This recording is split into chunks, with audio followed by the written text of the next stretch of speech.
Vous êtes en compagnie de Radio Taïwan International.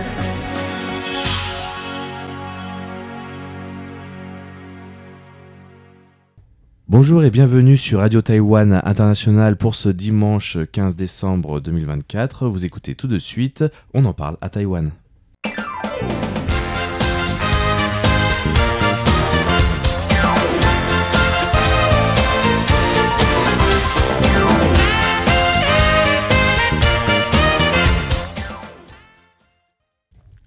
Bonjour à tous et bienvenue pour On en parle à Taïwan, qui est aujourd'hui présenté par Valentin Floquet, Florian Dai et Sasa.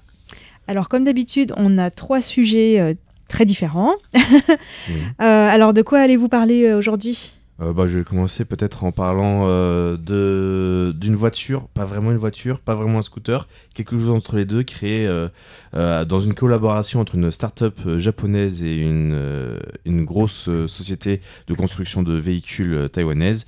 Et donc je vais vous expliquer un petit peu en quoi concerne le concept, très en détail. Et ça dont je vais parler s'appelle le LEAP 3, le véhicule. Ok, on va voir ce que c'est. Et toi, Florian ? Alors moi, je ne vais pas parler de quelque chose qui est en projet, mais plutôt de quelque chose qui est passé. Et c'était les 10 mots les plus recherchés à Taïwan au cours de l'année 2024. D'accord. Sur Internet, c'est ça ? Sur Internet, sur Google. Ouais. D'accord. Et moi, je vais vous parler un petit peu, parce que j'ai l'impression que c'est la saison des prix en ce moment. Il y a plein de prix qui sont décernés.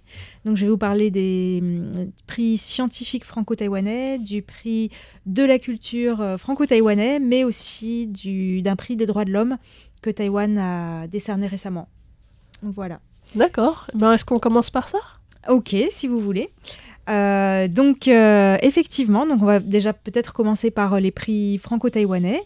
Donc il y a le 26e Grand Prix scientifique franco-taïwanais qui a été attribué conjointement à 2 personnes. Donc Danny Xu, qui est directeur adjoint de l'Institut de chimie biologique de l'Academia Sinica à Taipei, et Cyril Anus, qui est chargé de recherche à l'Institut national de la santé et recherche médicale, mais INSERM, peut-être vous le connaissez plus sous le terme INSERM, à l'Institut de psychiatrie et neurosciences de Paris. Et donc, en fait, ils ont été récompensés pour leur contribution dans le domaine de la biologie moléculaire. Je ne vais pas trop rentrer dans les détails là-dessus, mais c'est intéressant, en fait, que ça soit à la fois un Français et un Taïwanais qui étaient récompensés en même temps. Ça montre que dans le domaine scientifique, il y a des collaborations entre les Français et les Taïwanais. Et donc, ce prix a été remis il y a une semaine à peu près au siège d'une fondation à Paris, en présence du ministre adjoint taïwanais des sciences et technologies, et également par le vice-président délégué aux relations internationales de l'Académie des sciences françaises. Alors, je ne vais pas rentrer trop dans les détails, mais je vais quand même vous dire quel était le sujet de leur recherche. En fait, ils ont conçu une méthode informatique pour créer des modèles atomistiques des structures protéiniques glycosylées. Non, mais je vais vous expliquer un petit peu plus.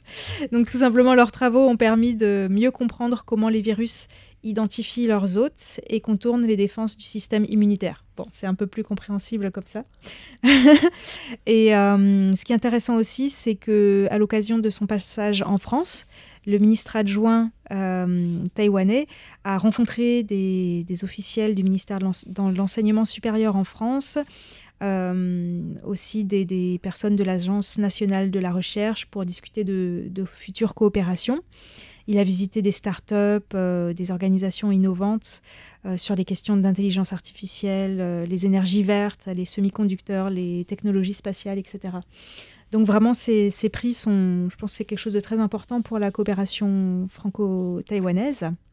Alors si je peux ajouter un petit truc, Oui. Ce qui est intéressant, c'est que c'est la saison des prix, mais c'est aussi la saison des startups et des compétitions de startups. Donc ça va un petit peu ensemble, je trouve, la recherche, l'innovation et les startups qui en fait, la modélisation dans un modèle commercial de ces innovations, ça va un petit peu ensemble. Et c'est drôle que d'un côté, moi, je fais pas mal de sujets sur ces startups dans le grain de business, et qu'on retrouve finalement la recherche scientifique un peu liée à ça. Ouais.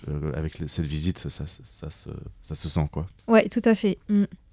Alors, dans le domaine culturel, il y a eu, il y a quelques jours, l'annonce des lauréats des 28e prix de la culture franco-taïwanais. En fait, c'est un prix qui est décerné par l'Académie des sciences morales et politiques du côté français. Et donc, il y a aussi 2 lauréats, un français et un taïwanais. Et par le ministre de la Culture taïwanais, côté taïwanais. Ils sont 2. Tout à fait. Merci pour cette précision.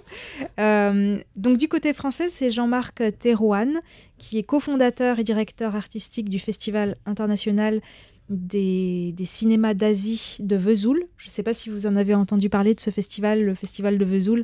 C'est super important pour les fans de cinéma asiatique. Il me semble que c'est le premier festival de cinéma asiatique en Europe même. Oui, tout à fait. C'est un festival très important et même en France, c'est l'un des festivals culturels les plus importants aussi. Et du côté taïwanais, c'est Benson Tsai qui a fondé le groupe de danse contemporaine B-Dance et donc qui est chorégraphe, qui a reçu le prix. Donc, Benson Tsai a notamment remporté de nombreux prix chorégraphiques internationaux. Il a été aussi nommé nouveau chorégraphe de l'année 2019-2020 par l'Association des critiques professionnels des arts de la scène en France pour une de ses chorégraphies. Et du côté du festival de Vesoul, il a été créé par Jean-Marc Thérouanne en 1995. Et en fait, depuis cette époque-là, il a sélectionné environ 80 films réalisés, produits ou coproduits par Taïwan. Et il a notamment invité en France des personnalités telles que le réalisateur que tout le monde connaît, Hu Xiaoxian, par exemple, à participer au festival. Il a écrit plein d'articles et de critiques au sujet des films taïwanais. Donc c'est un prix amplement mérité, je pense. Donc là, c'était juste l'annonce. Il y aura probablement une cérémonie avec la remise des prix. Et enfin, le dernier prix dont je voulais vous parler, c'est le prix de la Fondation taïwanaise des droits de l'homme, qui a été remis cette année à une fondation qui vient du Bangladesh, qui s'appelle Odikar, pour tout son travail dans le domaine des droits de l'homme au Bangladesh. Et ce, malgré en fait, le harcèlement que subissent les membres de cette fondation. Donc quand même, le fait de recevoir ce prix, je pense que c'est aussi un soutien pour le travail qu'ils font dans leur propre pays. Et ça a été remis par le président taïwanais Lai Ching-te en personne, quoi. Donc c'est assez important quand même. Voilà. Donc voilà les choses dont je voulais vous parler aujourd'hui. Alors, peut-être on enchaîne avec Valentin, parce que tu t'as fait monter le suspense. Voilà. Même s'il n'y a aucun rapport, le seul rapport et la seule transition que je vais pouvoir trouver, c'est que entre l'association Odikar et une voiture nouvelle génération, il y a le mot car. Non, voilà, c'est ça. C'est la seule chose. Mais c'est pas une Audi. Voilà, c'est ni une Audi ni une car, mais voilà. Je vais vous parler donc aujourd'hui d'une voiture qui s'appelle la ligne 3 et qui est une voiture développée donc par l'association Lean Mobility, pardon. Et donc, en fait, tu disais c'est une voiture, mais presque une moto, enfin, c'est entre les deux. Voilà, c'est pour ça. Alors, quand je vous évoque les transports à Taïwan, qu'est-ce qui vous vient d'abord à l'esprit ? Quels sont les transports les plus utilisés ? Le scooter. Le scooter. Le bus. Les transports en commun. Ouais. Le vélo, quand même, pas mal. Le vélo. Et la voiture.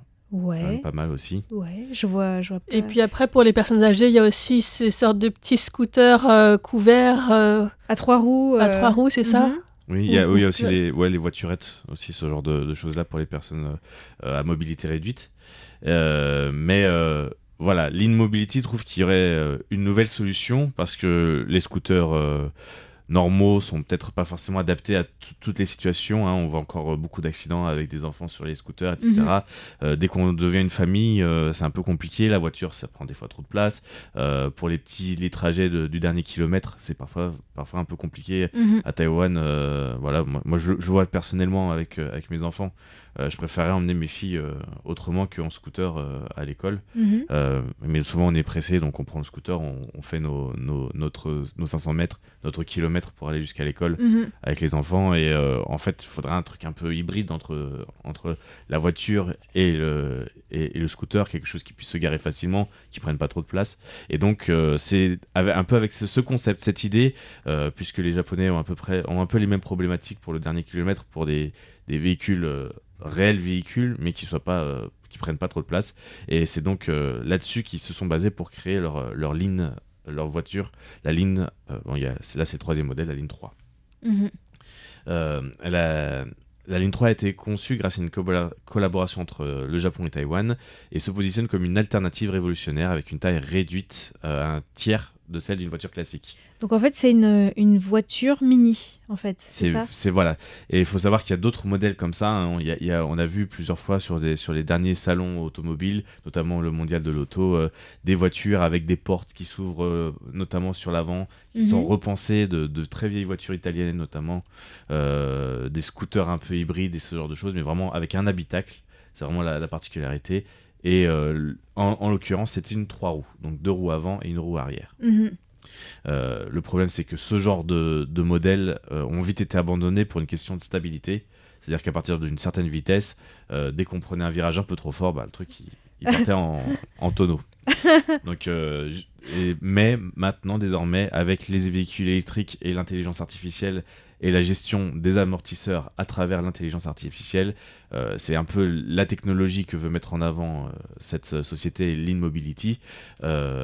La gestion en fait des amortisseurs qui fait que même dans des virages assez prononcés et à une vitesse assez prononcée, le véhicule ne va pas faire de tonneau, va pas glisser. Et ça, c'est tout ça grâce à, avec la gestion automatique des freins, l'ABS, etc. Mais tout mis vraiment au goût du jour au niveau de la technologie pour pouvoir permettre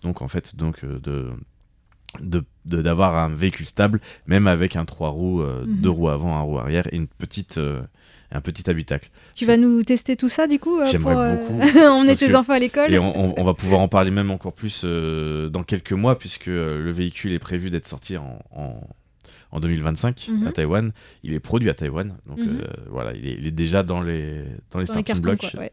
On devrait le voir très vite arriver sur le marché taïwanais. C'est vraiment quelque chose qui va un peu se démarquer par rapport à tout ce qu'on connaît sur le marché du véhicule et du transport à Taïwan. Grâce à toi, on saura ce que c'est quand ça sortira, on pourra expliquer à tout le monde. Voilà, et donc pour donner un peu plus d'idées concrètes là-dessus, c'est un 2 places, donc il y a une place avant pour adultes et une place arrière pour adultes pas trop volumineux, on va dire. Il y a aussi une adaptation sur la place arrière pour mettre des sièges auto conformes aux normes ISO. Donc vous avez l'installation pour mettre votre siège auto comme dans une voiture normale, et c'est aussi une des particularités. Quand je parlais des enfants, c'était aussi une des choses dans le projet qui m'a un peu interpellé, puisque il y a une vraie sécurité pour les enfants, vu qu'il y a déjà l'habitacle, etc. Mais voilà, ça change quand même d'avoir un porte-bébé sur soi, d'avoir l'enfant sur le plateau du scooter ou derrière, ou alors dans un siège un peu protégé à l'arrière, mais bon, quand même, on sait que quand un scooter tombe, c'est quand même compliqué. Ouais. Voilà, là, quand même, l'enfant est protégé par l'habitacle et un siège adapté. C'est aussi une des spécificités de ce véhicule. Une des autres spécificités de ce véhicule, un peu moins écologique dans le sens que ça va consommer beaucoup d'énergie, c'est que le véhicule est également climatisé. D'accord. Je pense que ça va attirer les Taïwanais. Oui, ça peut attirer du monde. C'est climatisé, c'est protégé de la pluie vu que c'est un habitacle. Donc ça fait quand même quelques avantages par rapport à un scooter normal. Climatisé veut dire aussi chauffage. L'hiver, pour les Taïwanais, ceux qui sont en montagne, ça peut être un attrait en tout cas. Et le dernier attrait dont je voulais vous parler, c'est que ce véhicule est vendu. Alors vous diriez combien ? Aucune idée déjà combien coûte une auto avec Alors, une un voiture, scooter. parce que j'en ai pas, donc... J'ai pris un scooter, le scooter le plus performant de la petite gamme de chez Gogoro. Parce que faut Scooter comparer. électrique. Scooter électrique. Le Gogoro, le plus haut de gamme des Gogoro. Alors, je parle pas du Pulse, hein, qui est un calibre un peu au-dessus en termes de puissance. Le scooter est donc à entre 130 000 sans option à 150 000 $ taïwanais avec option. Ça fait 3 820 à 4 440 €. Et donc voilà, ça donne une idée. C'est vraiment pas cher en France. Les scooters, c'est quand même un peu plus cher, même pour un 125. C'est un équivalent 125 au niveau des specs. Est-ce que ce serait environ le double pour une voiturette comme ça ? Et ben même pas. On est à entre 200 000 et 300 000 $ taïwanais, ce que je trouve assez raisonnable, vu qu'il y a tout le système de climatisation, il y a quand même beaucoup plus de technologie à l'intérieur et puis bon, il y a tout l'habitacle aussi à fabriquer. Je trouve ça plutôt raisonnable, personnellement. Entre 200 et 300 000 $ taïwanais, ça fait entre 5 850 et 8 750 €. C'est un investissement, mais ils pensent aussi pouvoir bénéficier aussi d'aide au niveau de l'État, comme tout ce qui est véhicule électrique, etc. Et donc, une autre chose importante, alors non, on va peut-être finir sur la comparaison. Un tiers d'une voiture, donc l'autre c'est un scooter classique. La capacité maximum du Lean 3, c'est 2 passagers. Le Gogoro, en théorie, c'est 2 passagers. En niveau de confort, il y a la climatisation et la cabine fermée, mais aussi un petit coffre. Sur la voiture, le Gogoro Race Performance, c'est exposé au climat et au reste. Après, en termes d'autonomie, ce qui est quand même assez important, le Lean 3 fait 100 km d'autonomie en théorie, c'est-à-dire que en effectif, on va être entre 60 et 80 km, parce que si on est à toute puissance, l'autonomie baisse beaucoup. Et par rapport à un Gogoro, par exemple, c'est et à le peu près Gogoro, équivalent justement, c'est 85 à 150 km. Donc c'est un peu moins... Voilà, la batterie tient un peu moins. La recharge se fait entre 5 et 7 heures. C'est un des plus gros points noirs pour moi de ce véhicule, puisque c'est quand même beaucoup moins avantageux qu'un Gogoro avec son système de batterie interchangeable. À voir si à l'avenir ils vont pas adapter le véhicule pour mettre des batteries Gogoro dedans et bénéficier du système Gogoro. Ça pourrait être pas mal. Tout à fait faisable. Et ça sera peut-être une évolution très rapide de ce modèle qui sera peut-être un peu boudé à cause de ce système de recharge qui se fait lente en fait, qui se fait entre 5 et 7 heures, et la vitesse maximale est entre 60 et 80 km/h. Je pense que c'est vraiment 70 max. C'est pour la ville quoi en fait. Voilà. Et alors que le Gogoro S Performance, qui est le plus performant des Gogoro 125, alors je vais pas aller dans le détail, mais 125 à Taïwan n'est pas 125 en France. Ah oui, d'accord. C'est un petit détail, parce que la puissance est réglée en fonction de la taille avec l'échappement à Taïwan, alors qu'en en France, c'est que la taille du moteur. Voilà, c'est du thermique, etc. Je m'en suis rendu compte il n'y a pas longtemps. Et donc, à Taïwan, un 158 cm3 est l'équivalent d'un 125 en France. Ouais. Voilà. Bon, bref. Pour revenir un petit peu au reste, ce qu'on peut dire, c'est que grâce à une levée de fonds de 46 milliards de yens, soit environ 10 milliards de dollars taïwanais, j'ai pas la conversion en euros, Lean Mobility a franchi donc plusieurs étapes clés pour produire la Lean 3 à grande échelle. En collaboration donc avec CMC, China Motor Corporation, qui apporte son expertise en production et en contrôle qualité. L'entreprise prévoit un lancement à Taïwan en fin 2025, comme on l'a dit, suivi d'une expansion au Japon et en Europe. Et pour séduire donc les consommateurs, le prix n'est que de 200 000 à 300 000 $ taïwanais. Il n'est pas encore complètement fixé, et c'est-à-dire entre 5 850 et 8 750 €. À un coût compétitif pour un véhicule offrant à la fois confort et innovation. Comme je vous ai dit, il y a quand même beaucoup plus en termes de production, il y a quand même beaucoup plus de coûts qu'un véhicule normal. Mais en tout cas, c'est sympa que ça va pouvoir peut-être être exporté en Europe aussi. Voilà. Ça peut être utile. Ça va être l'idée. Donc vous pourrez aussi peut-être les voir un jour sur les routes de Paris, et vous saurez que c'est un scooter fabriqué à Taïwan. Enfin, une voiture, un tiers fabriquée à Taïwan. Ok, merci pour cette avant-première. Et donc Floriane, toi, c'était les mots les plus cherchés sur Internet l'année dernière, c'est ça ? C'est ça, ouais. Donc c'était dans le cadre de la revue Year in Search 2024 de Google pour Taïwan, qui a classé les entrées les plus populaires sur son moteur de recherche. Donc c'est entre décembre 2023 et la fin du mois de novembre de cette année, parce que 2024 n'est pas encore fini. À votre avis, quels mots on va retrouver dans ce top 10 des mots les plus recherchés ?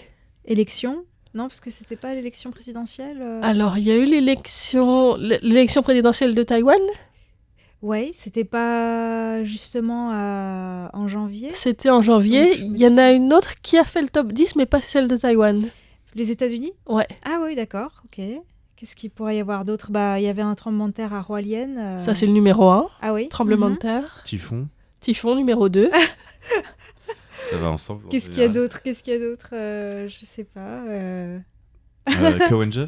Kawenja, numéro C'est 3. pas vrai. Kawenja, donc je rappelle pour les auditeurs, l'ancien maire de Taipei qui était un des candidats à l'élection présidentielle. Et qui est maintenant taïwanaise. en prison. On reviendra dessus. Enfin, KMT. détenu pour Détenu. des problèmes de corruption. KMT, non. Non, ok. Qu'est-ce qu'il peut y avoir ? Niveau sportif, il y en a plusieurs. Les Jeux Olympiques. Jeux peut-être Olympiques, Le baseball. le baseball. La première Ah 12. oui. Ouais. Et puis un troisième encore. On les a presque tous là. Dans le sport, tu veux dire ? Dans le sport encore. La boxe avec Li Yuting. C'est ça, c'est l'inuting. D'accord. Ah Ouais. bah dis donc, on a tout réussi.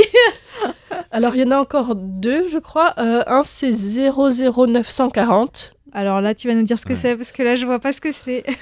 C'est par rapport à... Un numéro vert, non ou, Non, c'est un symbole boursier. Oula. C'était SMC. Non, Yuanta Taiwan High Dividend ETF. Yunta, ok. C'est un fonds qui fait des investissements dans des actions à haut rendement en dividendes. Mhm. Yunta, Voilà. c'est un groupe financier, une banque aussi. Mhm. Voilà. Et puis, il y a aussi encore Tixcraft, Ouais, je qui connais est pas. une plateforme de billetterie pour tout ce qui est événements, concerts, cirques, etc. Où on va retrouver des artistes internationaux en tournée à Taïwan, par exemple, qui sont Mhm. annoncés là. Et puis, il y a aussi un film qui a fait le top 10, un film taïwanais, qui est sorti en octobre de l'année dernière Hmm. et qui a été récompensé aussi cette année. Là, Alors j'ai là. pas de. Je sais pas non plus. Qu'est-ce que ça peut être ? Alors, son nom en anglais, c'est The Pig, the Snake and the Pigeon. Ah, oui, Le ça me dit cochon, quelque le chose. serpent et le... Et le pigeon. Et le pigeon ? C'est ça. Donc, c'est le 9e. C'est le plus grand succès de l'année, en fait, qui a été nominé et a gagné plusieurs prix, dont le meilleur acteur et meilleur acteur dans un second rôle aussi au Festival du film de Taipei. Et il a eu 7 nominations au Golden Horse Awards.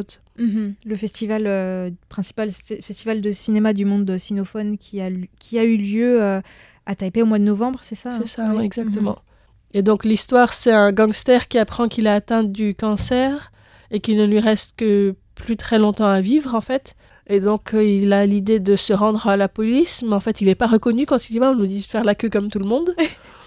Et Il donc, n'y a pas une entrée VIP pour les gangsters, non ? Ou un truc...